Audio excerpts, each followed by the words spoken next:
باللہ من الشیطان الرجیم بسم اللہ الرحمن الرحیم الحمدللہ الذی خلق السماوات والارض وجعل الظلمات والنور ثم الذین کفروا بربهم یعدلون الصلاة والسلام علی اشرف الانبیاء والمرسلین حبیب الہ العالمین بالقاسم محمد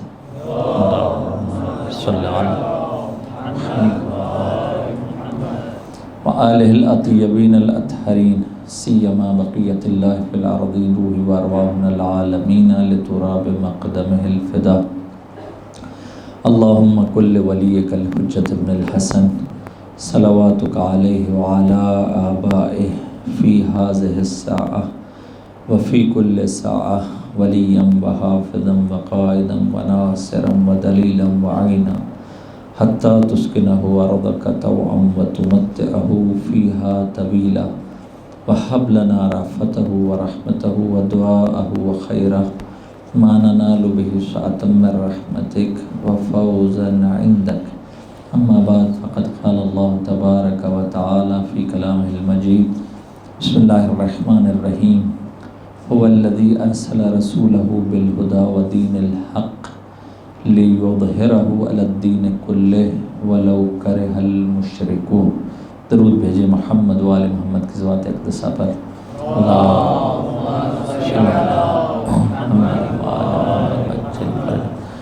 خدا تبارک و تعالیٰ ہم سب کا بچھایا ہوا یہ فرش عزا اپنی بارگاہ میں قبول و مقبول فرمائے۔ خدا تبارک و تعالیٰ ہم سب کی توفیقات خیر میں اضافہ فرمائے۔ خدا تبارک و تعالیٰ میں سید الشہداء علیہ السلام کا حقیقی عزادار بننے کی توفیق عطا فرمائے۔ مجلس کی قبولیت کے لیے ایک دفعہ پھر درود پڑھیے گا محمد و آل محمد کی ذات اقدسہ پر۔ اللہم صلی علی محمد و آل محمد عجل فرجہم۔ حقیقی دین کا تصور یہ ہمارا ٹاپک تھا، اور اس میں ہم لوگوں نے شروع سے لے کر اب تک کوشش کی کہ دین کے وہ پہلو، وہ حقیقی پہلو جو ان پر کم توجہ دی جاتی ہے اور وہ ہمارے معاشرے کی، ہماری سوسائٹی کی، ہماری جماعت کی ضرورت بھی ہیں، ان میں سے کچھ چیزوں کو ہائی لائٹ کرنے کی کوشش کی۔ اور حقیقی دین اور پیور اور ٹرو اور جو خالص دین وہ ہوگا کہ جس میں رسول اللہ کے بعد اہل بیت اطہار سے دین لیا جائے، وہ دین جس میں نہ آل رسول ہوں یا آل رسول کی حیثیت فقط رسمی سی ہو، فقط نام لینے سے ہو یا دو فضائل بیان کر دینے سے ہو، تو وہ دین ناقص ہے، وہ کمپلیٹ نہیں ہے، اس میں کجی ہے۔ وہ کہا جائے کہ بھدا دین ہے، وہ کامل دین نہیں ہے۔ وہ دین جس میں امام حسین علیہ السلام نہ ہوں وہ دین نہیں ہے، بلکہ دین نما کوئی چیز ہے، اور ہمیشہ اس دین نے نقصان پہنچایا ہے اور تحریف شدہ دین ہے۔ اس کا نہ اس دنیا میں کوئی فائدہ ہے بلکہ نقصان ہے، اور اسی طرح آخرت میں بھی اس کا کوئی فائدہ نہیں ہوگا۔ وہ دین کہ جس میں امام حسین علیہ السلام نہیں ہے۔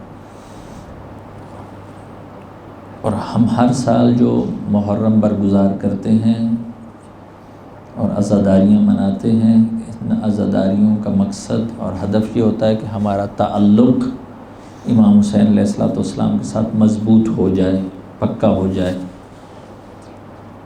توجہ سے یہ بات سنیے گا کہ عزاداری اور مجالس کا مقصد اور ہدف وہ یہ ہے کہ امام علیہ السلام کے ساتھ ہمارا تعلق، ہمارا ریلیشن شپ یہ مضبوط ہو جائے، پکا ہو جائے۔ اور یہ اس وقت تک ریلیشن مضبوط اور مستحکم اور محکم نہیں ہو سکتا جب تک ہم ان کے ساتھ تعلق کو مضبوط نہ بنائیں جنہیں خود امام حسین علیہ السلام نے تاکید کی ہے کہ ان چیزوں کے ساتھ تم لوگ تعلق کو مضبوط بناؤ۔ توجہ فرمائیے آپ نے، اس وقت تک ہمارا امام حسین علیہ السلام کے ساتھ تعلق مضبوط نہیں ہو پائے گا جب تک وہ چیزیں جو انہوں نے بتائی ہیں اس کے ساتھ ہمارا تعلق مضبوط نہ ہو جائے۔ وہ تعلق کیا ہے؟ وہ تعلق کون کون سے تعلق ہیں؟ تعلق لفظ یعنی ریلیشن شپ، یعنی رابطہ، رشتہ، ارتباط، کوئی بھی لفظ کہہ لیجئے، زیادہ میں تعلق بولوں گا تو اس کا مطلب یہ ہوگا کنیکشن کہہ لیجئے۔ اس کی وجہ کیا ہے؟ اس کی وجہ یہ ہے، یہ جملہ جو ہے یہ میری مجلس کا نچوڑ ہے، اس مجلس کا آج کا۔ اگر ہم میں سے کوئی یہ دیکھنا چاہتا ہے کہ میں کتنا روحانی طور پر سٹرونگ ہوں، اسپرچولی کس لیول پر ہوں، آیا کوئی ٹول ہے ہمارے پاس؟ آیا کوئی میٹر ہے جس سے ہم چیک کر سکیں کہ ہم اسپرچولی کتنے سٹرونگ ہیں؟ ہاں ہے۔ وہ کیا ہے؟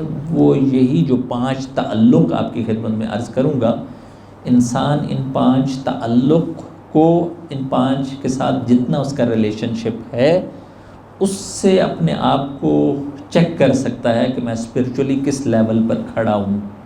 بس یہ جو آج کی مجلس کا مین نقطہ ہے وہ یہی ہے، یہ سمجھ جائیے کہ اگر کسی کو چیک کرنا ہے، خاتون کو، حضرات کو، جوانوں کو، کہ میں اسپرچولی کس لیول پر کھڑا ہوں، وہ چیک کرے کہ میرا ان 5 چیزوں کے ساتھ جو آپ کی خدمت میں عرض کروں گا، ان کے ساتھ تعلق اور ریلیشن شپ کیسا ہے، کتنا ہے۔ پتہ چل جائے گا کہ میں اب معنوی طور پر، روحانی طور پر کہاں کھڑا ہوں۔ بس اس کا مطلب ہے بہت اہم چیز بیان ہونے جا رہی ہے، اور اگر کہا جائے تو شاید یہ گزافنا ہوگا، مبالغہ نہیں ہوگا کہ سارے دین کا نچوڑ بھی یہی چیزیں ہیں، یہی تعلق ہے۔ یہ جو ابھی عرض کروں گا یہی نچوڑ ہے، تقریباً سارا سمری ہے، خلاصہ ہے، بریفلی یہی ہے، سب چیز یہی ہے۔ اس کے ضمن میں سب چیزیں آ جاتی ہیں، ساری توحید اسی میں آئے گی، نبوت اسی میں آئے گی، قیامت اسی میں آئے گی، لوگوں کے ساتھ یہ سب چیزیں اسی میں آ جائیں گی۔ یہ جو 5 تعلق ہیں انہی میں ہی سب چیزیں آ جائیں گی۔ ایک دفعہ پھر درود پڑھیے محمد و آل محمد کی ذات اقدسہ پر، اللہم صلی اللہ۔ بس ابھی تک جو بات کہی وہ یہی کہی کہ انسان کا جوہر اصل اس کے تعلق میں پوشیدہ ہے، صحیح؟ اور اگر اس کو اپنی روحانیت اور معنویت کو چیک کرنا ہے تو ان 5 تعلق کو دیکھے۔ بس یہ 5 تعلق اور رابطے کون کون سے ہیں؟ توجہ رکھیے گا۔ پہلا ریلیشن شپ یا پہلا تعلق انسان کا اپنے ساتھ تعلق، پہلی چیز یہ ہے کہ وہ کس لیول پر ہے، پہلی چیز یہ۔ دوسری چیز انسان کا اپنوں کے ساتھ تعلق، اپنوں سے مطلب وہی فیملی، بیوی، بچے، یہ اپنوں۔ اپنے ساتھ تعلق یعنی وہ جو ہم نے سیلف انالیسس کہا تھا، اپنے ساتھ تعلق۔ اپنوں کے ساتھ تعلق یعنی بیوی، بچے، فیملی کے ساتھ تعلق۔ دوسروں کے ساتھ تعلق، یہ تیسری چیز ہے۔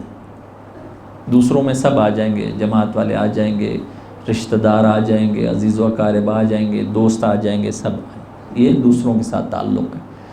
چوتھا تعلق انسان کا اپنے رب کے ساتھ تعلق، یہ چوتھی چیز۔ اور 5ویں چیز انسان کا نیچر کے ساتھ تعلق۔ یہ 5 تعلق ہی سارے دین کا خلاصہ ہیں۔ بس انسان کا اپنے ساتھ تعلق، اپنوں کے ساتھ تعلق، دوسروں کے ساتھ تعلق، اللہ کے ساتھ تعلق، اور نیچر کے ساتھ، کائنات کے ساتھ تعلق۔ ٹھیک؟ اگر کوئی چیک کرنا چاہتا ہے کہ وہ اسپرچویلٹی میں، روحانیت میں کس لیول پر کھڑا ہے، تو ان 5 تعلق کو، 5 ریلیشن شپ کو چیک کر لے، پتہ چل جائے گا کہ بندے کا اللہ کے ساتھ کتنا تعلق ہے، پتہ چل جائے گا۔ بندے کا فیملی کے ساتھ کتنا تعلق ہے، پتہ چل جائے گا۔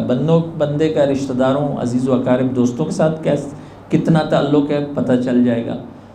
بندے کا طبیعت کے ساتھ، فطرت کے ساتھ، نیچر کے ساتھ کتنا تعلق ہے، یہ سب کچھ پتہ چل جائے گا۔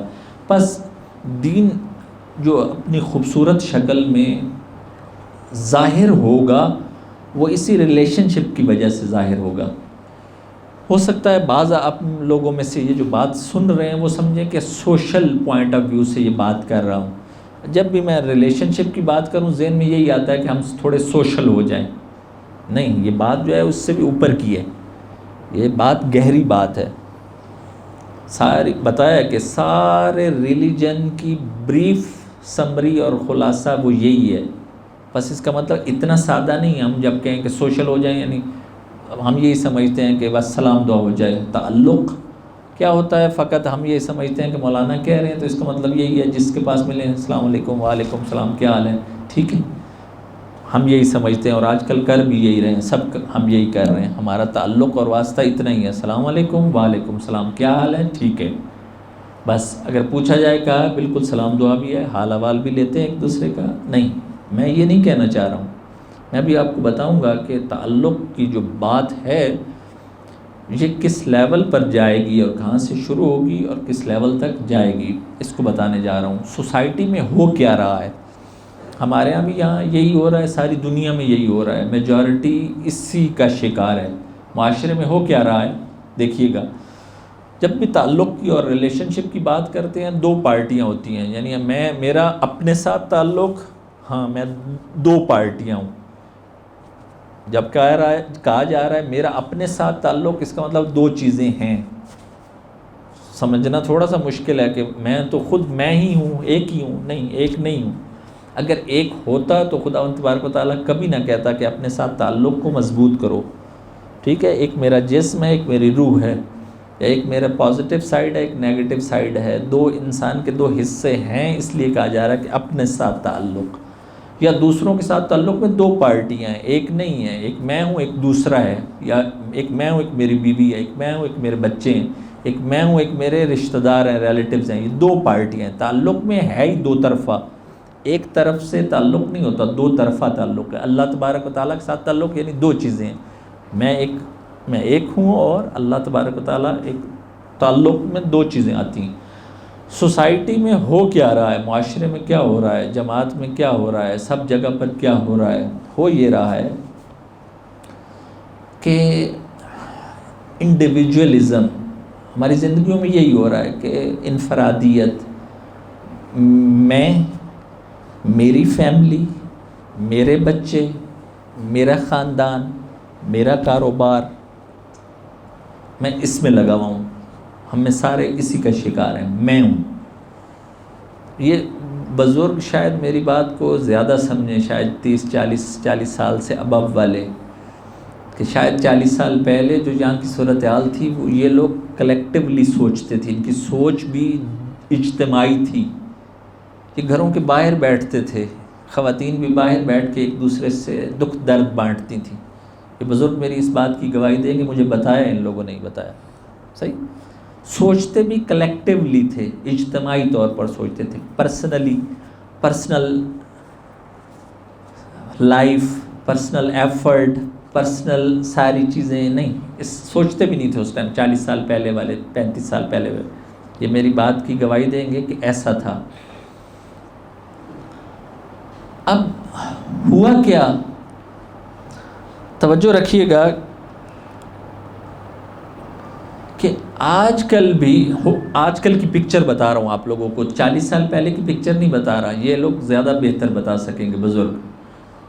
ہوا یہ کہ آج کل بھی ان بزرگوں میں سے، چاہے باپ ہو چاہے ماں ہو، اگر کسی کا خیال رکھتے ہیں وہ اپنے رشتہ دار کا، مثلاً ایک بزرگ ہے وہ کہتا ہے کہ مجھے اپنے بہن بھائیوں کا، ان کی حالت اچھی نہیں ہے، ان کا خیال رکھنا ہے، اپنے بھابھی کا خیال رکھنا ہے، اس کا مثلا ہسبینڈ فوت ہوا، اپنے بھتیجوں کا خیال رکھنا ہے، اس کے باپ مرا ہوا ہے، میرا بھائی مرا ہوا ہے، سپوز، توجہ فرمائی آپ نے، یا اپنے کزن جو ہیں ان لوگوں کا خیال رکھنا ہے، یا اپنا ماموں، چچا، خالہ، کوئی بھی ہو اس کا خیال رکھنا ہے۔ اگر کسی میں، توجہ رکھیے گا، یہ سوچ ہو ابھی کسی باپ نے میں، حالت میں بتا رہا ہوں، سوسائٹی کی حالت یہ ہے کہ اگر کسی میں یہ کلیکٹیولی سوچ پائی جاتی ہو کہ دوسرے کا خیال وہ رکھتا ہو، پیسے دیتا ہو، کچھ کسی طریقے سے اس کا حال احوال پوچھتا ہو، اس کے اپنے بچے اس کو ملامت کرتے ہیں کہ آپ یہ کیا کر رہے ہیں، ایک حقیقت ہے سوسائٹی کی کہ آپ یہ کیا کر رہے ہیں، آپ کیوں یوں کر رہے ہیں، کیوں؟ کیونکہ ہماری سوچ جو ہے ہماری نہیں رہی، میری ہو گئی، میری فیملی ہو گئی ہے، میرا کاروبار ہو گیا، میرے بچے ہو گئے، میری فیملی، توجہ فرمائی۔ پس اگر کوئی باپ یا ماں کسی دوسرے رشتہ داروں کا خیال بھی رکھ رہے ہوں تو اولاد ہی ملامت کرنے لگ جاتی ہے کہ آپ یہ کیا کر رہے ہیں، سارا ادھر ہی دے رہے ہیں، ان کا خیال رکھ رہے ہیں، ہماری آپ کو فکر ہی نہیں ہے۔ ہو یہ رہا ہے سوسائٹی میں، ایک نقصان یہ، فیز 1 یہ تھا۔ فیز 2 یہ ہے کہ جو نئی نسل آگے آ رہی ہے، یہ یقین کیجئے فیز 1 یہ تھا کہ دوسروں کو، چچا کو، ماموں کو، خالہ کو بوجھ سمجھ رہے تھے۔ فیز 2 یہ ہے کہ یہی نسل اگر آئے گی، خدا نخواستہ اگر ان کی تیاری نہ ہوئی مجالس میں، اگر یہ اسپرچولی اسٹرانگ نہ ہوئے، یہ اپنے ماں باپ کو بوجھ سمجھیں گے، اور سمجھ رہے ہیں کہ بچے تھوڑے سے جب جوان ہوتے ہیں، ان کی لائف آتی ہے، پھر وہ ماں باپ کو بوجھ سمجھتے ہیں۔ یہ فیز 2 ہے اس تعلق کا۔ تعلق ایسے خراب ہو چکا ہے، یہ ایک ریالٹی ہے، یہ ایک حقیقت ہے۔ شاید آپ لوگوں کے لیے، چند لوگوں کے لیے میری بات سمجھنا آسان ہو، چھوٹی جماعت ہے، ہم چھوٹی جگہ پر ہیں، چھوٹے کنٹری میں ہیں، چھوٹی جگہ ہے، لیکن تھوڑا سا کسی جگہ نکل جائیے، آیا میں غلط کہہ رہا ہوں؟ آپ لوگ کہیں گے کہ نہیں، ماں باپ کو بوجھ نہیں سمجھا جا رہا، سمجھا جا رہا ہے، نئی نسل سمجھ رہی ہے۔ بس کیونکہ وہ تعلق کا فیز 2 شروع ہو چکا ہے۔ فیز 1 تھا کہ دوسرے رشتہ داروں کو، چاچے کو، ماموں کو، خالہ کو بوجھ سمجھ رہے تھے۔ اب فیز 2 میں اپنے باپ ماں کو بھی بوجھ سمجھ رہے ہیں، یہ چل رہا ہے۔ تعلق کی گریڈنگ اگر دیکھی جائے یا ترتیب دیکھی جائے، چل کیا رہی ہے پریکٹیکلی، ہم لائف میں دیکھیں سب جگہوں پر، مثلا کوئی بھی کہا کہ ریلیشن شپ کی کیا ترتیب چل رہی ہے، خواتین بھی یہ اس میری بات کی گواہی دیں گی، آپ لوگ بھی سب گواہی دیں گے کہ جو تعلق کی ترتیب چل رہی ہے کہ فرسٹ پریارٹی کس کی ہے؟ بچوں کی، سیکنڈ میں بیوی، تھرڈ دوست، فورتھ ماں باپ آ جائیں رشتہ دار، اس کے بعد ففتھ میں جائیں گے۔ یہ ترتیب چل رہی ہے، تعلق کی ترتیب یہ ہے، سب سے پہلے اپنے بچے، اس کے بعد بیوی، اس کے بعد دوست، اس کے بعد اگر ماں باپ آئیں تو آئیں، جن کو وہ بھی نہ ہو تو وہ وہاں بھی جو ہمسائے ہوں یا دوسرے، وہ بھی اس کے بعد آتے ہیں۔ ترتیب ہونی کیا چاہیے تھی؟ ریلیشن شپ کی ترتیب ہونی کیا چاہیے جو دین نے کہا ہے؟ دین نے کہا ہے کہ سب سے پہلے پیرنٹس، ماں باپ، اس کے بعد بیوی، اس کے بعد بچے، اس کے بعد رشتہ دار اور ہمسائے، اس کے بعد دوست، پانچویں پر جا کے دوست ہے۔ ترتیب یہ ہونی چاہیے تھی تعلق کی، لیکن پریکٹیکلی نہیں ہے۔ پریکٹیکلی میں ہم لوگوں نے ساری سسٹمیٹک دین نے ترتیب بتائی تھی، وہ سب خراب کی ہوئی ہے۔ ایک بات یاد آ گئی ہے، شاید بعض کے لیے سخت ہو، ہمارا جو اسلامک کلچر تھا وہ یہ تھا، روایتوں میں بھی بتایا گیا ہے، اور کلچر یہ تھا کہ کوئی بیٹا اگر ماں باپ کے ساتھ تھوڑی سی بدتمیزی کرتا تھا یا لڑتا تھا، سارے سوشلی اس کا بائیکاٹ کر دیتے تھے، سب مل کے سوشلی سوسائٹی والے بائیکاٹ کر دیتے تھے کہ تمہارا رویہ ماں باپ کے ساتھ اچھا نہیں ہے۔ ابھی ماں باپ کو گھر سے نہیں نکالا ہے، فقط اس نے تھوڑا رویہ، اس کا بیہیویئر خراب ہوا ہے۔ کلچر یہ تھا اسلام کا کلچر، صحیح۔ پھر کوئی ماں باپ کے ساتھ وہ مس بیہیو کرے گا، سوچ بھی نہیں سکے گا، کیوں؟ کیونکہ ساری سوسائٹی کا ری ایکشن آئے گا۔ یہ ہونا چاہیے تھا، ہو کیا گیا اس کو اب دیکھیے کہ یہ چیز۔ بس تعلق کی ترتیب آپ کی خدمت میں عرض کی کہ تعلق کی ترتیب یہ ہے۔ اب اگر پوچھا جائے تعلق، وہ کہیں گے کہ اہم نہیں ہے، ہمارے لیے امپورٹنٹ ہی نہیں ہے، یہ سلام دعا کافی ہے، یا یوں کہوں کہ شاید ہماری پریارٹی میں نہیں رہا، ترجیح میں نہیں رہا ہے، ہماری ترجیح میں ہی نہیں رہا ہے۔ اب یہ جو ریلیشن شپ ہے، اس کا کرائیٹیریا کیا ہے؟ ابھی بھی اگر ریلیشن شپ ہمارا بنتا ہے دوسروں کے ساتھ، اس کا کرائیٹیریا کیا چل رہا ہے؟ کرائیٹیریا یہ چل رہا ہے، دیکھیے 2 کرائیٹیریا چل رہے ہیں کہ اگر میں کسی کے ساتھ ریلیشن شپ بناتا ہوں، میرا اس میں فائدہ کیا ہے، مفاد کیا ہے؟ یہ پہلا کرائیٹیریا ہے جو ہم سب اس کا شکار ہیں کہ اگر میرا تعلق ہوگا، اس سے مجھے فائدہ کیا ہوگا؟ یہ میں غلط کہہ رہا ہوں؟ اگر کہیں گے غلط کہہ، میں سر پر قرآن رکھنے کے لیے تیار ہوں کہ میں بات ممبر پر بیٹھ کے جو کہہ رہا ہوں وہ صحیح کہہ رہا ہوں۔ ابھی جو ہمارا تعلق کسی کے ساتھ بھی بنتا ہے، ہم یہ دیکھتے ہیں کہ میرا فائدہ کیا ہوگا اس کے تعلق سے، اس کے ساتھ میں سلام دعا لے رہا ہوں، اس کا فون نمبر لے رہا ہوں، اس کے ساتھ حال احوال پوچھ رہا ہوں، اس سے رابطہ کر رہا ہوں، میرا فائدہ کیا ہوگا؟ بس یہ کرائیٹیریا پہلا۔ دوسرا کرائیٹیریا جو چل رہا ہے وہ یہ چل رہا ہے کہ ریلیشن شپ میں میرا ریلیشن شپ دوسرے کے ساتھ ری ایکشن کی بنا پر ہے، کہ اگر وہ اس کا بیہیویئر میرے سے یوں ہوگا، میں اس کے ساتھ یہ بیہیو کروں گا، ایسے بیہیو کروں گا. یہ چل رہا ہے. حقیقت ہے یا نہیں؟ حقیقت ہے. یہ پہلا میں اپنا مفاد دیکھتا ہوں، دوسرا اس کے بعد اس کے بیہیویئر کے مطابق اس کو ڈیل کر رہا ہوں. ٹھیک. دین نے بتایا کرائیٹیریا کیا ہونا چاہیے، ریلیشن شپ کا کرائیٹیریا کیا ہے. اگر دین سے پوچھا جائے کہ آپ کیا کہتے ہیں، دین کہے گا کہ یہ خود جو تعلق ہے یہی بندگی خدا ہے، اور ضرورت بھی نہیں ہے کہ سوچے کہ میرا فائدہ کیا ہوگا. بھئی تعلق خود فائدہ ہے. توجہ فرمائی آپ نے. دین نے یہ کہا ہے کہ اگر تم کسی کے ساتھ ریلیشن شپ بنا رہے ہو تو یہ خود بندگی خدا ہے، خدا کی بندگی کا ایک حصہ ہے. بس اپنے فائدہ یہ بہت بات کی باتیں ہیں. فائدہ مل جائے گا، ایٹومیٹیکلی مل جائے گا، سوچنے کی ضرورت نہیں ہے. کیونکہ تعلق اور ریلیشن شپ یہ خود بندگی ہے، خدا کی بندگی ہے. اسی لیے دین کا کرائیٹیریا یہ ہے. اب آگے سوال یہ پیدا ہوتا ہے کہ ہمارا ایک دوسرے کے ساتھ یہ جو ریلیشن شپ نہ بننے کی وجوہات کیا ہیں، پیور کیوں نہیں ہے، کیوں ایسا نہیں ہے. فقط سلام دو، السلام علیکم، وعلیکم السلام، کیا حال ہے، ٹھیک ہوں، بس یہی.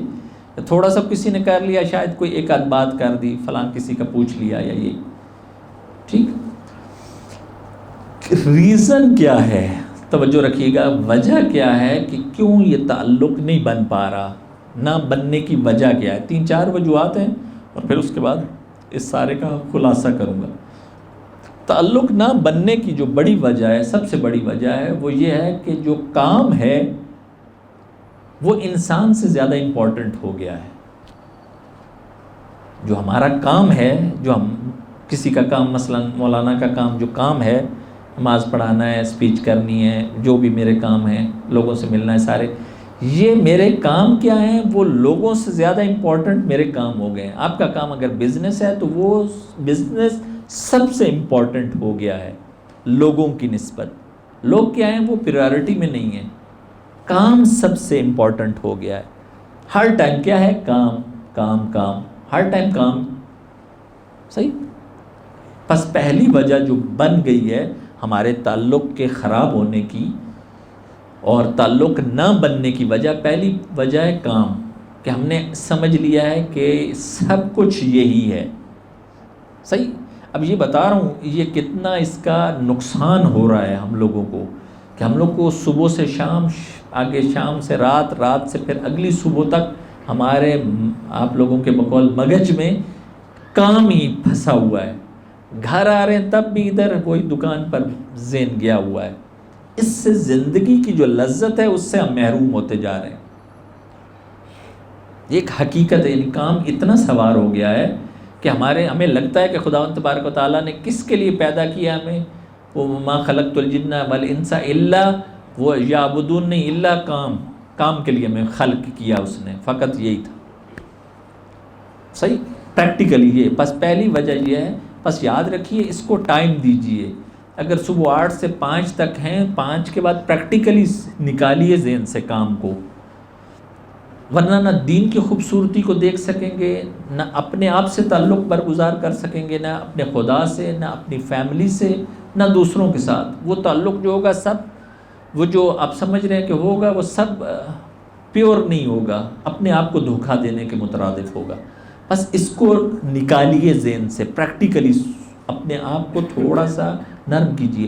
یقین کیجئے، کم کما لیجئے، کم پیسے کی طرف توجہ دیجئے، لیکن سکون سے زندگی گزاریے. ابھی ہو یہ رہا ہے کہ ہم ایسے لگے ہوئے ہیں، ہم تو کچھ بھی نہیں ہیں افریقہ میں. جو یورپ میں سسٹم بنا دیا گیا ہے، یورپ میں سسٹم یہ ہے کہ خاتون بھی کام کر رہی ہے، مرد بھی کام کر رہا ہے، صبح سے شام تک، شام سے رات تک، رات سے اگلی صبح تک. میاں بیوی کیا ہیں، میاں بیوی نہیں ہے، رومیٹ ہیں ایک دوسرے کے. پریکٹیکلی ایسا ان سے پوچھا جائے کیا، وہ کہیں گے سروائیو نہیں کر پا رہے. سسٹم ایسا بنا دیا گیا، کام کام کام. وہ کس کے لیے کام ہے، ذہنی سکون کے لیے، سیٹسفیکشن کے لیے، وہ تو مل ہی نہیں رہی. تو انسان اتنا پھنسا ہوا، تھکا ہوا ہے. ابھی میں پاکستان گیا تھا تو وہ میں چند ایک ڈاکٹر سے، اور ان کی وائف بھی ڈاکٹر تھی، دونوں ان سے ملا. تو یقین کیجئے وہ بہت کماتے ہیں لیکن ان کے لیے پیسہ ہی درد سر ہے، رو رہے ہیں، ہر ٹائم رو رہے ہیں. کیا وجہ ہے؟ وہ کہہ رہے ہیں ہم کس وجہ سے رو رہے ہیں؟ ہر ٹائم بیزی ہیں اس وجہ سے. ان کے پاس ان کے بچوں کے لیے ٹائم نہیں ہے، ان کے پاس اپنے لیے ٹائم نہیں ہے، زندگی سے تھکے پڑے ہیں.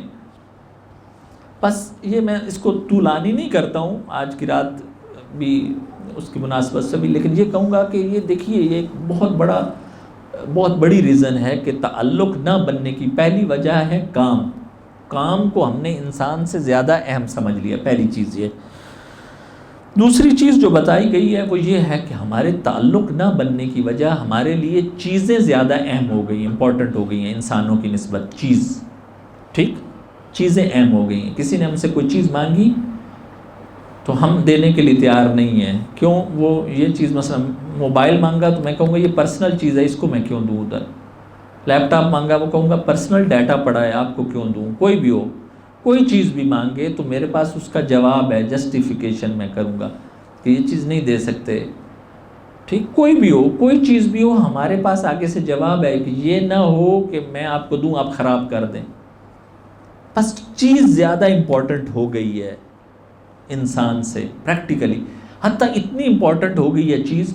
آپ گھر میں بھی آپ کے بچے آپ سے کہیں گے، آپ کی بیوی آپ سے کہیں گے کہ اگر آپ کو میرے سے محبت ہے تو میرے لیے مثلا آئی فون خرید کے دکھائیں. اس کا مطلب کیا ہے کہ محبت کا معیار کیا ہو گیا ہے؟ چیز. یہ بچے بھی کہیں گے، اگر نہیں لے کے دیں گے وہ کہے گا اس کا مطلب آپ مجھ سے پیار نہیں کرتے ہیں. بس پیار کا معیار کیا ہے باپ کے ساتھ یا شوہر کے ساتھ؟ چیز ہو گئی ہے، چیز ہو گئی ہے نا. کوئی آپ لوگوں میں سے ایسا بیٹھا ہے جو اپنی اولاد کو اور اپنی بیوی کو بغیر چیزوں کے خوش کر دے، نہ دے کے؟ میرے خیال میں ولی خدا ہی ہوگا، ورنہ ہم میں سے کوئی نہیں ایسا. صحیح، کچھ نہ دے کے خوش کر دے. کیا کچھ نہیں دیتا ہوں، چیز نہیں دیتا ہوں، پیسہ نہیں دیتا ہوں اور خوش کر دوں؟ پریکٹیکلی نہیں ہو رہا، ایسا نہیں ہو رہا. لیکن کر سکتے ہیں، دین نے بتایا کر سکتے ہیں. ٹائم دے کے کر سکتے ہیں، ان کے دکھ درد میں شریک ہو کے کر سکتے ہیں، ان کی سن کے جو ان کے مسائل ہیں کر سکتے ہیں. اور کچھ ٹیکنکس ہیں جس میں بتایا گیا ہے کہ بغیر دیے ہوئے، آپ لوگ بزنس مین ہیں فوراً کان آپ نے اٹھائے ہیں، کچھ ٹیکنکس بتائی ہیں کہ جو بغیر دیے ہوئے وہ آپ سے سیٹسفائی ہو سکتے ہیں. اس کو انشاءاللہ محرم کے بعد کبھی آپ کی خدمت میں عرض کروں گا. ایک دفعہ درود پڑھیے محمد و آل محمد کی ذات اقدسہ پر. اللہم صلی علی محمد. بس تعلق نہ بننے کی پہلی وجہ کام ہے، کام انسان سے زیادہ اہم ہے. دوسری چیز، چیزیں زیادہ اہم ہو گئی ہیں انسان سے. تیسری چیز جو بتائی گئی ہے کہ جو وہ یہ ہے پریکٹیکلی ایسا تعلق نہ بننے کی وجہ یہ ہے کہ ہم سب لوگ بجائے یہ کہ دوسری پارٹی کو، دوسرے کو سمجھیں، اس کو سمجھانے کے لیے کوشش کر رہے ہیں، پورا زور ہے. ہم میں سے ہر بندہ کیا ہے؟ دوسرے کو سمجھا رہا ہے، دوسرے کو سمجھ نہیں رہا. دوسرے کو سمجھانے سے تعلق خراب ہوتا ہے، دوسرے کو سمجھنے سے تعلق خراب نہیں ہوتا. یہ یاد رکھیے. اس لیول پر اپنے آپ کو لائیے کہ اس کو سمجھ سکیے کہ اس کو مشکل کیا ہے. یہ بہت امپورٹنٹ چیز ہے، اس کو یاد رکھیے گا، خواتین بھی حضرات بھی. جس سے پوچھو وہ دوسرے کو سمجھا رہا ہے. اے کاش دوسرے کو سمجھیے، نہ یہ کہ سمجھائیے. ہاں، ایک سرٹن لیول پر جب آ جائیں آپ، اس کے بعد سمجھایا جا سکتا ہے، اس میں کوئی شک نہیں ہے. لیکن اس سے پہلے ایک دوسرے کو انسان سمجھے، سمجھائے نہیں. سمجھائیں گے تعلق خراب ہو جائے گا. سمجھانے کا مطلب یہ ہے کہ میں اپنی سائیڈ دیکھ رہا ہوں، سمجھنے کا مطلب یہ ہے کہ میں اس کی سائیڈ دیکھ رہا ہوں، اس کے لیول پر جا کے اس کو سوچ رہا ہوں. امام حسین علیہ السلام نے شب عاشور، تعجب ہوگا آپ کو کہ امام کس سخت پریشانی میں تھے، جو صورتحال تھی. خود تو بڑے مطمئن تھے، یعنی پریشانی سے مطلب یہ کیسی ٹف سچویشن تھی. اب یہ بات بتانے لگا ہوں کہ دوسروں کو سمجھے انسان، دوسروں کی فیلنگز کا احساس کرے، سمجھے کہ وہ اب کس چیز کا شکار ہے. شب عاشور ایک صحابی ہے، اس کا نام محمد ابن بشیر حضرمی. اس کو شب عاشور یہ پتہ چلتا ہے کہ اس کا بیٹا پکڑ لیا گیا، اسیر بنا لیا گیا ہے. امام حسین کا صحابی محمد ابن بشیر حضرمی، اس کے بیٹے کو اسیر بنا لیا گیا رے میں. باپ کہاں تھا؟ وہ کربلا میں، میدان کربلا میں. رات کون سی ہے؟ شب عاشور، کل عاشورہ کا دن ہوگا. اب اس سچویشن میں جب باپ کو یہ خبر ملی ہے، باپ نے امام علیہ الصلوۃ والسلام کے سامنے یہ جملے کہا کہ اللہ کی قسم یہ نہیں ہو سکتا کہ میں زندہ ہوں اور میرا بیٹا اسیر بنا لیا جائے. توجہ فرمائی، اس نے قسم اٹھائی. یعنی اس کی باپ کی فیلنگ یہ تھی کہ کسی طریقے سے میں جو ہے نا پہنچوں اور اس کو آزاد کرواؤں. امام علیہ الصلوۃ والسلام نے اس کو قریب بلا کے کہا کہ میں اپنی بیعت تیرے سے ہٹاتا ہوں، تو ابھی چلا جا اور سب سے پہلے جا کے اپنے بیٹے کو آزاد کروا، اس کے بعد جو بھی ہوا دیکھی جائے گی. توجہ فرمائی آپ نے. بس امام کو کبھی بھی نہیں ہے کہ امام یہ فرما رہے ہوں کہ اے محمد ابن بشیر حضرمی تو دیکھ نہیں رہا کہ خواتین نبی زادیاں یوں ہیں، میں کس مشکل کا شکار ہوں، تجھے اپنے بچے کی فکر پڑی ہوئی ہے. امام نے یہ نہیں کہا. امام نے کہا ہے کہ جو اس کی سچویشن دیکھی اس کو امام نے جو سمجھا، کہا کہ ابھی چلا جا.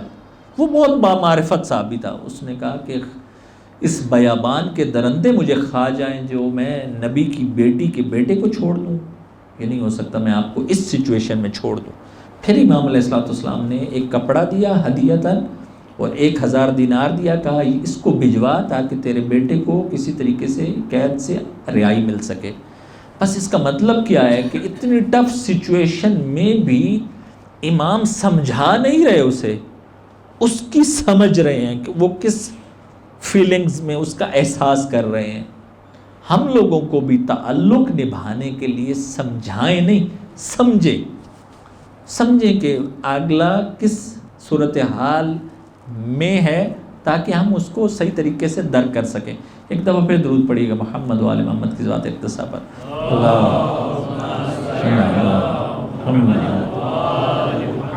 اور آخری چیز جو ہے وہ تعلق نہ بننے کی وجہ جو ہے وہ اپنا مفاد ہے، جو پہلے بھی عرض کیا، اپنا مفاد. کہ جب اپنا مفاد انسان، ہو سکتا ہے آپ سب کہیں، میں بھی یہ کہوں کہ یہ چیز جو ہے، دیکھیے توجہ رکھیے گا اس جملے پر کہ ایک چیز مجھے ضرورت ہے، میری ضرورت ہے کوئی بھی چیز، یہ مثلا میری ضرورت ہے، اور دوسرے کی مثلا میری بیوی کی خواہش ہے کہ یہ اسے مل جائے. دین کہتا ہے کہ اپنی ضرورت کو اس کی خواہش پر قربان کر دو، تب تعلق بچے گا، ورنہ تعلق نہیں بچے گا. توجہ فرمائیے آپ نے. تعلق بچانے کے لیے اپنی ضرورت کو انسان سیکریفائز کرے، قربان کر دے اس کی خواہش کے مطابق. یہ ہمیشہ نہیں ہوگا. جب آپ نے چند دفعہ کر دیا، پھر جو تعلق بنے گا وہ نہ ٹوٹنے والا ہے، وہ نہیں ٹوٹے گا. پھر جو بیوی کی طرف سے وفا آئے گی، جو ایثار آئے گا، جو قربانی آئے گی، پھر وہ انبلیویبل ہے. وہ ہر موقع پر آپ کا ساتھ دے گی. آپ کے دوست کے ساتھ بھی ایسا ہی ہے، دوسروں رشتہ داروں کے ساتھ بھی ایسا ہی ہے کہ ایک اس کی خواہش ہے، ایک آپ کی ضرورت ہے. اپنی ضرورت کو قربان کر دیجئے، پھر دیکھیے تعلق کو بچا لیجئے. پھر اس کا ری ایکشن دیکھیے کہ کتنا ری ایکشن ہوتا ہے. آپ اور میں جو آج رات بھی حضرت عباس علیہ الصلوۃ والسلام کی ہم لوگ کو شہادت پڑھتے ہیں، ہم لوگ کو اتنا پڑھتے ہیں کہ حضرت عباس کے حوالے سے اگر پوچھا جائے کہ ان کی کیا چیز سب سے زیادہ اہم آپ کو لگی ہے، سارے کہیں گے کہ حضرت عباس کی وفا اہم لگے گی آپ کو سب سے زیادہ. ایثار، سیکریفائز. کیا سیکریفائز ہے؟ کہ پانی ہاتھوں میں اٹھا لیا ہے، پی سکتے تھے، نہیں پیا ہے. لبیک یا حسین، لبیک یا حسین، لبیک یا عباس، لبیک یا عباس، لبیک یا حسین، لبیک یا حسین. یہ ہم لوگ پڑھتے ہیں، نیاز بھی بناتے ہیں حضرت عباس علیہ الصلوۃ والسلام کی. خدا تبارک و تعالیٰ قبول کرے. یعنی یہ بہت عقیدت ہے، اور یہ عقیدت رہنی چاہیے، قیامت تک رہنی چاہیے. اس میں کوئی شک نہیں کہ ہمیں جو حضرت عباس علیہ الصلوۃ والسلام سے عقیدت ہے وہ ہر روز اس میں اضافہ ہونا چاہیے. میں سنتا ہوں خواتین بھی اور حضرات بھی جو نیاز میں بھی اور جو باقی چیزوں میں بھی جو حضرت عباس علیہ الصلوۃ والسلام کے ساتھ عقیدت کا اظہار کرتے ہیں. یہ بہت خوبصورت ہے، واقعاً بہت خوبصورت ہے اور قابل تحسین ہے، لیکن یہ نقطہ بھی حضرت عباس کا سمجھنا یہ اس سے زیادہ قابل تحسین ہے کہ حضرت عباس شب عاشور اگر شمر آ کر باہر سے ندا دے، اور شمر آپ کو پتہ ہے حضرت عباس علیہ الصلوۃ والسلام کی والدہ کے قبیلے میں سے تھا، اور آ کر اگر ندا دے اور بلائے اور حضرت عباس جواب نہ دیں، اور امام حسین علیہ الصلوۃ والسلام حضرت عباس سے کہیں اگرچہ یہ فاسق ہے، اگرچہ یہ فاجر ہے، لیکن پھر بھی اس کی بات کا جواب دو۔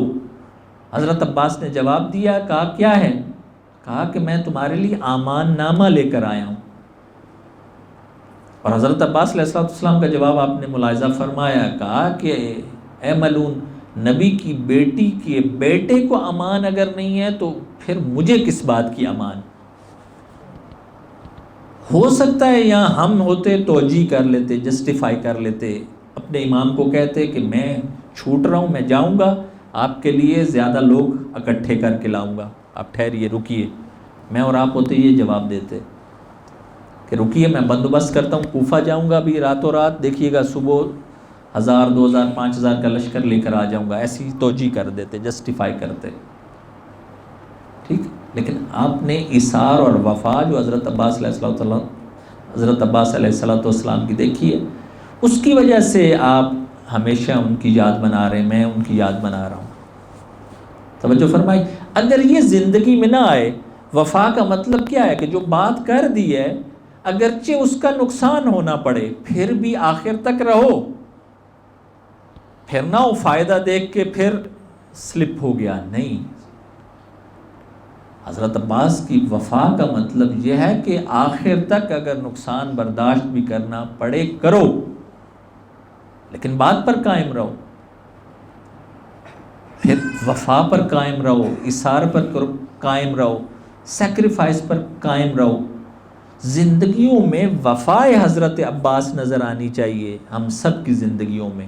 وہ پریکٹیکلی کیسے نظر آئے گی؟ سمجھوتا کرے کسی بھی چیز پر، کہیں کام میں بھی ایسا کیجئے، ایک دوسرے کا ہاتھ پکڑ لیں گے، بڑھ جائیں گے اوپر۔ اگر یہ سوچیں گے کہ نہیں، جو بات کہی ہے، جو اگر میں اپنے فائدے کے لیے سوچوں گا، یقین کیجئے برکت نہیں رہے گی، زندگی سے برکت چھن جائے گی، نہیں رہتی ہے۔ اسی لیے ایک دوسرے کو سمجھائیے۔ تعلق یہ ہے کہ ٹھیک ہے 70% تم، 30% میں، 60% تم، 40% میں، اور پھر اس بات پر قائم رہیے۔ جب بھی پیسہ آئے ایسا نہ ہو آنے کے بعد پھر سلپ کر گیا، اپنی ضرورت کو بیچ میں لے آیا کہ مجھے یہ ضرورت ہے، نہیں، پھر ضرورت کو بیچ میں نہ لائیے۔ جو بات کہی ہے پھر رہیے اس پر، آخر تک رہیے۔ تعلق یعنی یہ دین یہ سکھا رہا ہے۔ مجلس سے سن کے پھر اگر جانا ہے، پھر اگر دیکھ کر مفاد، پھر اگر پیسہ دیکھ کر سلپ ہو جانا ہے، پھر وفائے حضرت عباس کا تو سننے کا کوئی فائدہ نہیں ہوا۔ مجلس کا مقصد یہ ہے وفا اور ایثار حضرت عباس، حضرت عباس کی سیکریفائس سمجھ کے پریکٹیکل اب آئندہ سے ایسا ہو کہ ہمیں پتہ چلے کہ یہ بندہ واقعاً اگر کہہ دیا ہے تو کہہ دیا ہے، پھر اب پیچھے ہٹنے والی بات نہیں ہے، پھر 2-4 ہزار کی وجہ سے ادھر ادھر نہ ہو انسان، ساری حیثیت ختم ہو جاتی ہے انسان کی۔ اگر دنیا اور آخرت میں حیثیت بنانی ہو، تعلق کو مضبوط رکھنا ہو، تو پھر یہ ان چیزوں کو نکال دیجئے۔ شیطان انہی سے وسوسہ کرتا ہے مجھے اور آپ کو، توجیہ کرنا، جسٹیفیکیشن کرنا چھوڑ دیں، تب پتہ چلے گا کہ حضرت عباس علیہ السلام کی قربانی کیا تھی۔ تب پتہ چلتا ہے کہ سید الشہداء کا ان کے ساتھ رابطہ کیسے تھا، ارتباط کیسے تھا، کنیکشن کیسے تھا، ریلیشن شپ کیسے تھا۔ تب ان کی قربانیاں سمجھ میں آنا شروع ہوں گی، کربلا کی الف بے سمجھ میں آنا شروع ہوگی۔ تعلق وفا جسے ہے ہی نہیں، جو وفا کو ہم یہ نوئے بھی پڑھتے ہیں، ماتم بھی کرتے رہے، وفا کا سلطان ہے حضرت عباس، جب خود اپنی وفا کی باری آئے سلپ کر گیا، پھر اس کو کیا، اس کو اس کربلا سے حضرت عباس علیہ السلام سے ایک وفا کا جو درس لینا تھا وہ درس نہیں لے سکا۔ وہ کس بات کا شیعہ ہے؟ شیعہ وہ ہے جو ساری امام جعفر صادق علیہ السلام کا شیعہ وہ ہے۔ اللہم صلی اللہ۔ سوسائٹی میں کھڑا ہو، لوگ کہیں کہ عبادت میں بھی یہ فرسٹ ہے، ایمانداری میں بھی یہ فرسٹ ہے، کبھی گھپلا نہیں کیا ہے، کبھی کرپشن نہیں کیا ہے، بات کہہ دی۔ ساروں کے ذہن میں، پورے معاشرے میں تاثر یہ ہونا چاہیے، جبکہ نہیں ہے ایسا۔ ایسا نہیں ہے، اس کا مطلب ہے وفا حضرت عباس کو سن لے، آنسو بہا لے، فائدہ ہے آنسوؤں کا، کوئی شک نہیں، ایسا نہیں کہہ رہا ہوں کہ نہیں ہے، لیکن حضرت عباس علیہ السلام آج ہوتے کیا کہتے؟ وہ یہ کہتے کہ جو بات کر رہے ہو اگر میرے سے وفا سیکھی ہے تو وفا کرو، کر کے دکھاؤ۔ وفا میں جب انسان وفا کرے گا تو اپنی قربانی دینی پڑے گی، اس میں تو کوئی شک نہیں ہے۔ امتحان ہوتا ہی ٹف زون میں ہے، کمفرٹ زون میں تو امتحان نہیں ہوتا۔ توجہ فرمائی، وہ امتحان کے قابل تب انسان بن سکے گا جب تک کچھ قربان نہ کرے، جب قربان کرے گا تب امام کی قربانی سمجھ میں آئے گی، تب حضرت عباس کی قربانی سمجھ میں آئے گی، تب کربلا کا مقصد اور ہدف سمجھ میں آئے گا۔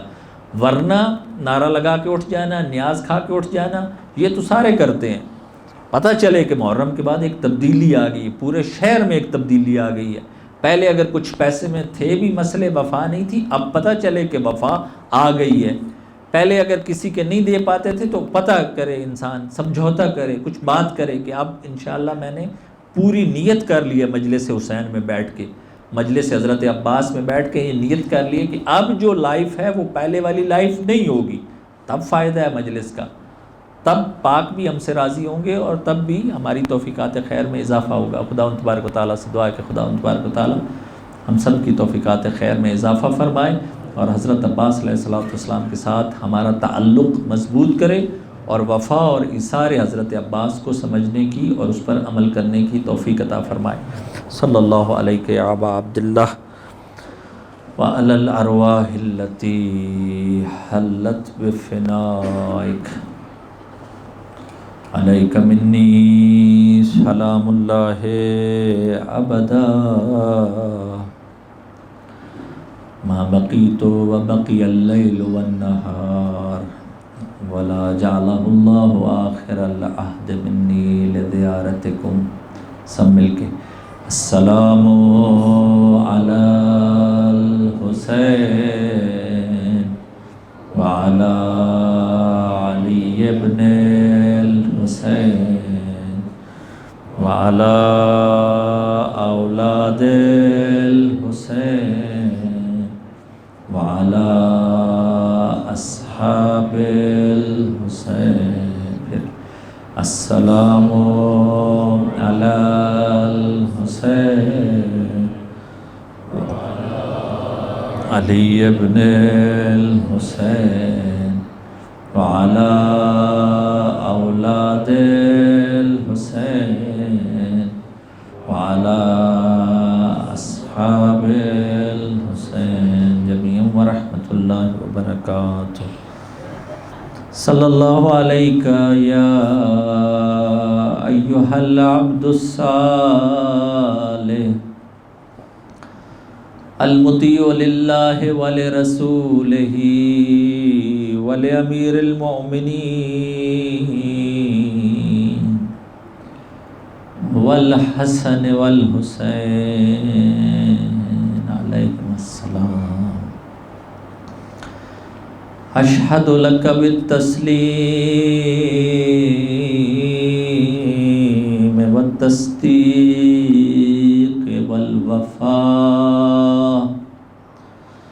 والوفاء والنصیحۃ لخلف النبی صلی اللہ علیہ وآلہ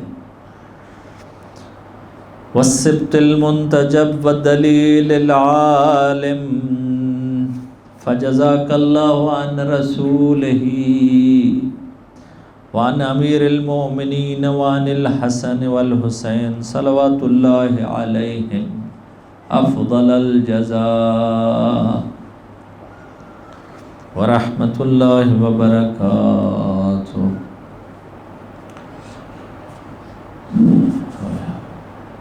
بڑی رات ہے، حضرت عباس علیہ السلام کی شہادت شب ہشتم ہے۔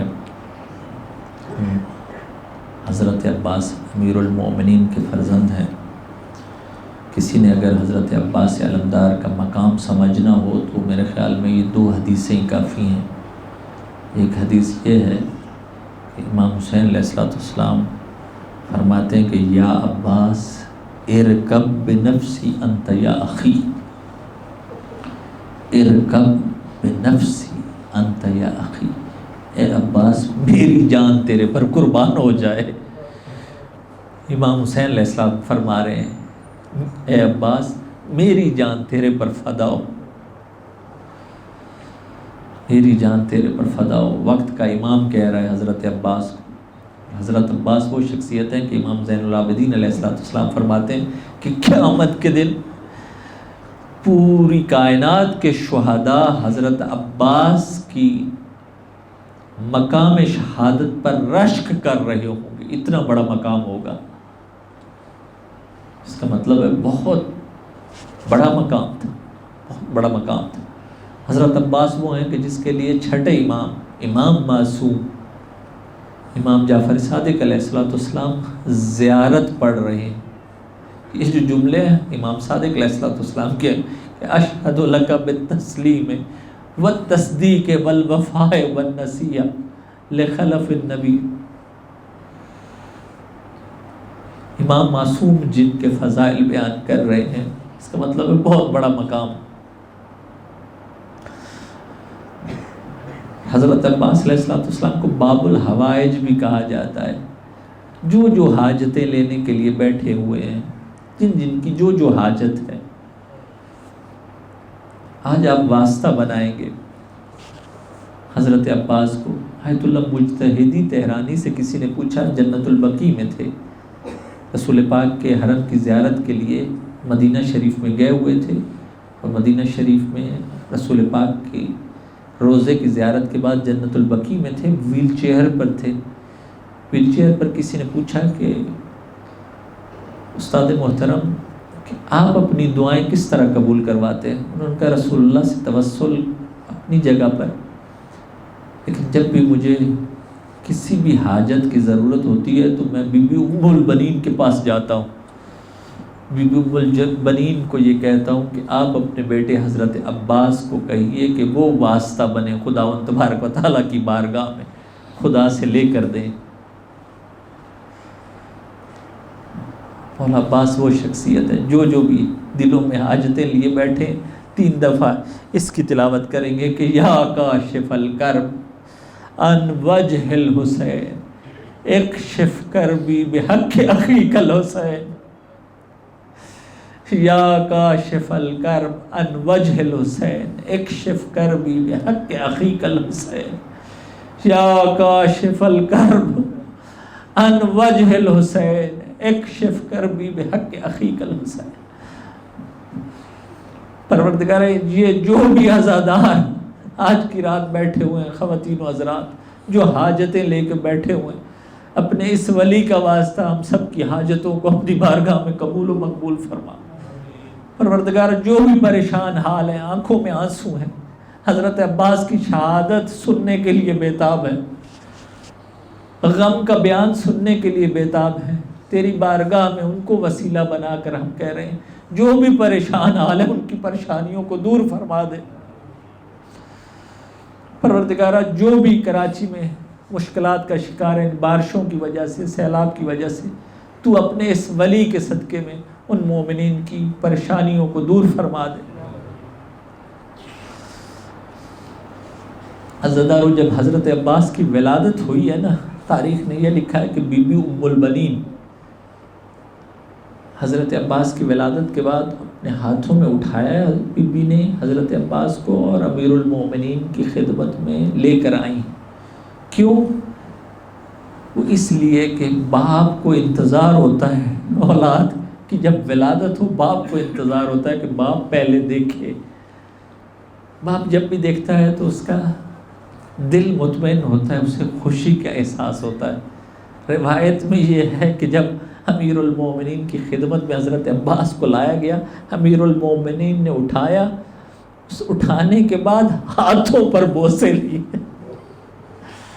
ہاتھوں پر بوسے لینے لگ گئے، چہرے پر بوسے نہیں لیے، ہاتھوں پر بوسے لینے لگ گئے، بازوؤں کے بوسے لینے لگ گئے۔ بی بی ام البنین نے جب یہ دیکھا، امام علی سے پوچھا کہ یا مولا اس کی کیا وجہ ہے، کچھ مشکل تو نہیں ہے؟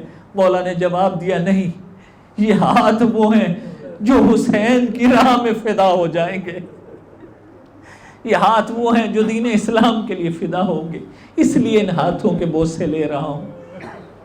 اجرکم علی اللہ، اجرکم علی اللہ۔ اب جب تربیت امیر المومنین میں آئے، نوجوانی کا عالم یہ تھا کہ صفین میں امیر المومنین کے رکاب میں جنگ لڑی حضرت عباس نے، اسی لیے اس جنگ کے بعد یہ اپنے خاندان میں بھی اور باہر میں بھی ان کی ایک خاص ہیبت طاری ہو گئی تھی۔ اسی لیے جو ہمارے برادر نے یہ مصائب پڑھا تھا یہ یہی تھا، شاید بیویوں کو اس لیے تسلی تھی۔ جب بعد میں بتایا گیا تھا نا، امیر المومنین جب کوفہ گئے تھے اور بی بی زینب سلام اللہ علیہ کو اپنے آخری ایام میں یہ بات بتائی تھی کہ ایک وقت وہ آئے گا جب تمہیں اپنی چادروں کو بھی اسلام کی راہ میں قربان کرنا پڑے گا۔ شاید جو علماء پڑھتے ہیں کہ بی بی نے کہا کہ میں سوچتی تھی کہ جس کا عباس جیسا بھائی ہو اس کی چادر کس طرح لٹ سکتی ہے، اس کی چادر کس طرح لٹ سکتی ہے جس کے عباس اور حسین جیسے بھائی ہو۔ سارے فضائل چھوڑ رہا ہوں، وقت کے دامن میں گنجائش نہیں ہے، پہلے بہت طولانی ہوگی۔ اب کربلا کے میدان میں آ جائیے، جب سب شہید ہو گئے، جب نہ کوئی اصحاب باقی رہا، نہ بنی ہاشم باقی رہے، کائنات میں دو ہستیاں ہی رہ گئیں حقیقتاً، ایک امام حسین اور دوسرے حضرت عباس۔ مقتل میں یہ جملے ہیں کہ جب اکیلے امام حسین رہ گئے اور فقط ان کے ساتھ حضرت عباس رہ گئے، حضرت عباس بھائی کی خدمت میں حاضر ہوئے، اپنے مولا کی خدمت میں حاضر ہو کر اذن جہاد طلب کیا کہ حل من رخصت، آیا اب اجازت دیتے ہیں؟ مولا حسین کا جواب سنیں گے۔ جواب سے پہلے مقتل میں یہ لکھا ہے فبکل حسین بکاء شدیدا۔ اب جب عباس کے یہ جملے سنے تو امام حسین علیہ السلام اونچی آواز سے گریا کرنے لگے اور یہ جملہ فرمایا، یا اخی انت صاحب اللوائی، یا اخی انت صاحب اللوائی، اے عباس آپ تو میرے لشکر کے علمدار ہیں، آپ تو میرے لشکر کے علمدار ہیں۔ شاید سوچا ہوگا عباس نے، دائیں دیکھا ہوگا کوئی نہ تھا، بائیں دیکھا ہوگا کوئی نہ تھا، شاید یہ سوچا ہو مولا اب تو لشکر ہی نہیں رہا، اب تو کوئی باقی نہیں رہا۔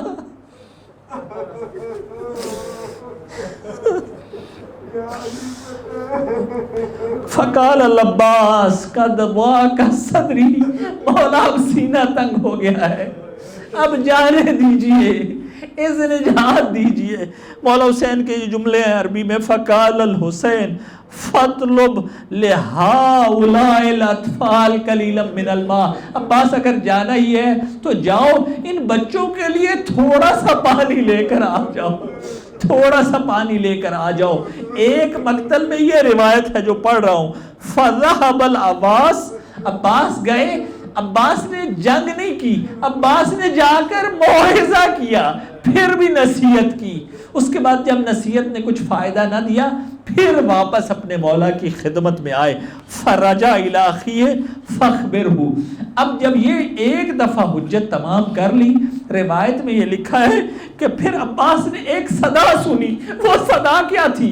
فسمع الاطفال ینادون العطش العطش العطش، بچوں کے پیاس کی صدا سنی کہ ہائے پیاس، ہائے پیاس، ہائے پیاس۔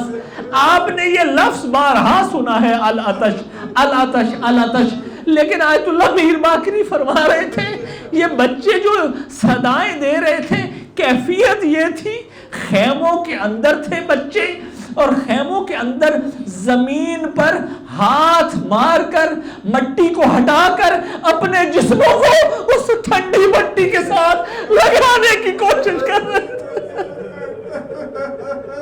تاکہ کسی طریقے سے جو جگر جل رہا تھا اس کو ٹھنڈک پہنچا سکے۔ العطش العطش العطش اس موقع پر کہا گیا۔ اجرکم علی اللہ، اجرکم علی اللہ۔ عباس نے اب اپنا گھوڑا لیا، مشک باندھی اور فرات کی طرف بڑھے۔ عزادارو مقتل نے یہ لکھا ہے کہ فرات محاصرے میں تھا، 4000 کا لشکر فرات پر پہرا دے رہا تھا کہ کوئی بھی اب پانی کا ایک گھونٹ بھی نہ لے سکے، لیکن میرا مولا عباس نے شجاعت کے جوہر دکھائے، علی کے بیٹے نے اس لشکر کو توڑ دیا، 2 حصوں میں تقسیم کر دیا، فرات پر پہنچے، پانی میں داخل ہوئے، ہاتھوں میں پانی لیا، اس کے بعد تاریخ نے ایک جملہ لکھا ہے فَذَكَرَ عَطَشَ الْحُسَيْنِ وَأَهْلَ بَيْتِهِ، اپنے مولا حسین کی پیاس اور بچوں کی الاتش یاد آ گئی، پانی کو پھینک دیا، مشک میں پانی بھرا دوبارہ۔ اب ہدف عباس کا یہ تھا کہ کسی طریقے سے فرات سے ان دشمنوں کو فنار کر کے خیموں تک پہنچوں، سکینہ تک پانی پہنچ سکے، چھوٹے چھوٹے بچوں تک پانی پہنچ سکے۔ اب عباس کا فقط ایک ہدف تھا، وہ یہ کہ خیموں تک پانی پہنچ سکے، مشک کو ہاتھ میں باندھا، دائیں ہاتھ پر باندھا۔ اب عزادارو عباس آ رہے ہیں خیموں کی طرف، اب اشقیاء نے عباس علمدار کو گھیرا، اب 4000 کے لشکر کو، سینکڑوں لوگوں کو فنار کر چکے تھے، واصل جہنم کر چکے تھے۔ اب جب واپسی کا راستہ لیا، تاریخ نے یہ لکھا ہے کہ عباس کو اب گھیر لیا گیا۔ اب جب گھیر لیا گیا، ایک طرف سے تیر آ رہا ہے، ایک طرف سے تلوار آ رہی ہے، ایک طرف سے نیزہ آ رہا ہے، شاید یہ جملہ ٹھیک نہ ہو، تیروں کی بارش ہے، تلواروں کی بارش ہے، نیزوں کی بارش ہے۔ عزاداروں جب حالت یہ ہوئی تو روایت میں یہ لکھا ہے کہ ایک تیر آیا اور اس تیر نے آ کر عباس علمدار کے بازو پر لگا۔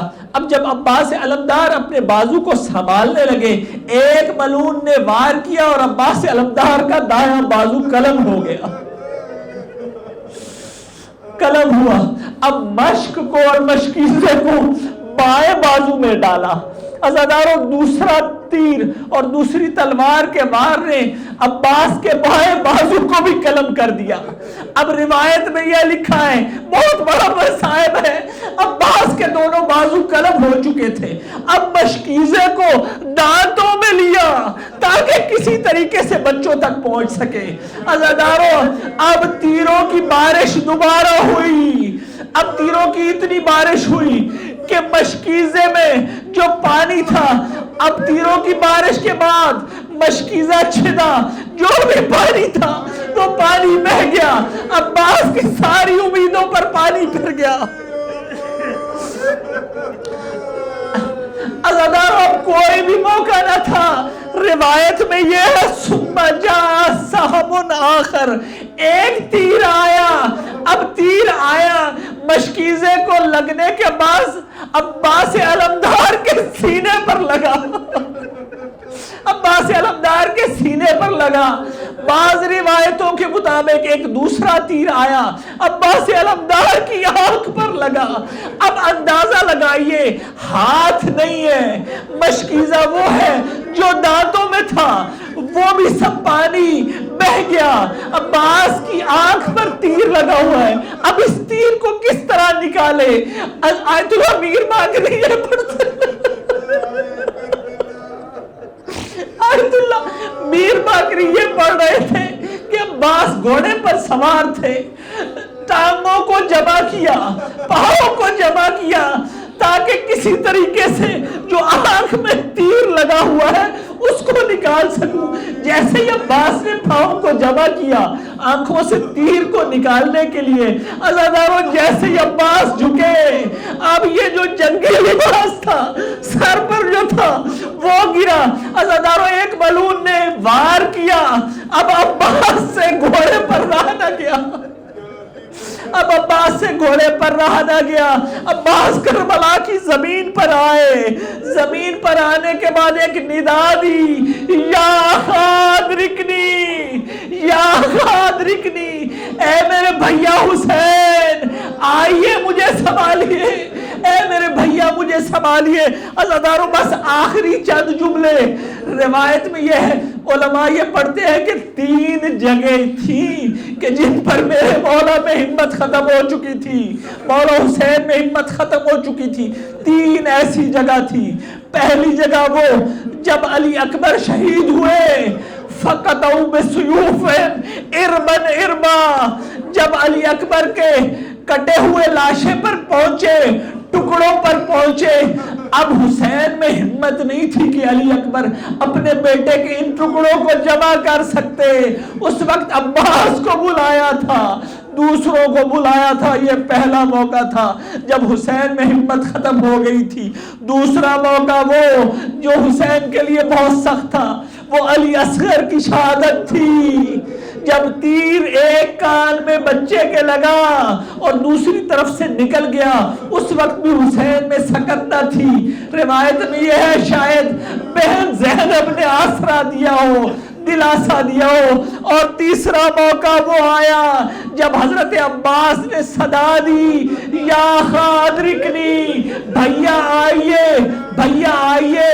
اب آخری مصائب کے جملے سنو گے عزاداروں، یہ بہت سخت جملے ہیں. مولا عباس اس حالت میں ہیں، میرے مولا حسین جا رہے ہیں. عزاداروں میرے مولا حسین کی نظریں 3 طرف ہیں. پہلی طرف عباس کو دیکھ رہے ہیں، دوسری خیموں کی طرف دیکھ رہے ہیں، تیسری نظر ملعون میرے مولا حسین پر حملہ ور ہونے کے لیے تیار ہے. سب سے بڑی مشکل اور سب سے بڑا مصائب حسین کے لیے یہ ہے، بیبیوں کے خیام اور بیبیوں کے پردے حسین کو یاد آ رہے ہیں. اب اگر عباس کی لاش کی طرف جاتے ہیں، ایسا نہ ہو دشمن خیموں پر حملہ ور ہو جائے.